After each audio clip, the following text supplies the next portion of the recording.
அனுமார் பீமனுக்கு பாடம் புகட்டிய கதையை இப்போது பார்ப்போமா? பஞ்சபாண்டவர்கள் வனவாசத்தில் இருந்தபோது திரௌபதி ஒரு நாள் பீமனை அழைத்து, பீமா, எனக்கு சௌங்கதிக பூ வேண்டும் என்றும் அது இமயமலையில் இருக்கும் என்றும் அந்த பூவை எப்படியாவது எடுத்து வரும்படி அன்புடன் வேண்டினார். திரௌபதியின் ஆசைக்கு இணங்க பீமன் இமயமலையில் தன் பயணத்தை தொடங்கினார். தன் பயணத்தில் மேடான மலைகளும் நீர்வீழ்ச்சிகளும் கொடிய வனவிலங்குகள் இருந்த போதும் பீமன் அந்த பூவை எப்படியாவது எடுத்து வரும் வேண்டி மனதைரியத்துடன் தன் பயணத்தை தொடங்கினார். நீண்ட நாட்களாக பயணித்த பீமனுக்கு அந்த பூ தென்படவே இல்லை. ஒரு நாள் அடர்ந்த காட்டின் வழியாக பயணிக்கும் போது தன் பாதையில் ஒரு முதியவர் தன் வாளை மறைத்து உட்கார்ந்திருந்தார். அந்த முதியவரை நகரும்படி அகங்காரத்துடன் பீமர் சொன்னார். ஆனால் அந்த முதியவர் சிரித்து கொண்டே தன் முதுமை காரணமாக பீமனையே தன் வாளை நகற்றும்படி சொன்னார். தன் சக்தி மீது அகங்காரம் கொண்ட பீமன் அந்த வாளை நகற்ற எவ்வளவோ முயற்சி செய்தார். ஆனால் அந்த வாள் சிறிது கூட நகரவில்லை.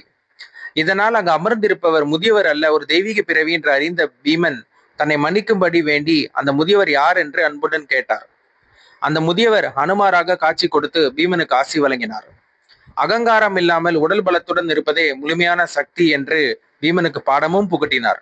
மேலும் சிறிது காலத்தில் மகாபாரத குருக்ஷேத்திர யுத்தத்தில் பாண்டவர்களுக்கு துணையாக அர்ஜுனன் தேர்கொடியில் அமர்ந்து பாண்டவர்களின் உயிரை காப்பேன் என்றும் ஆசி வழங்கினார்.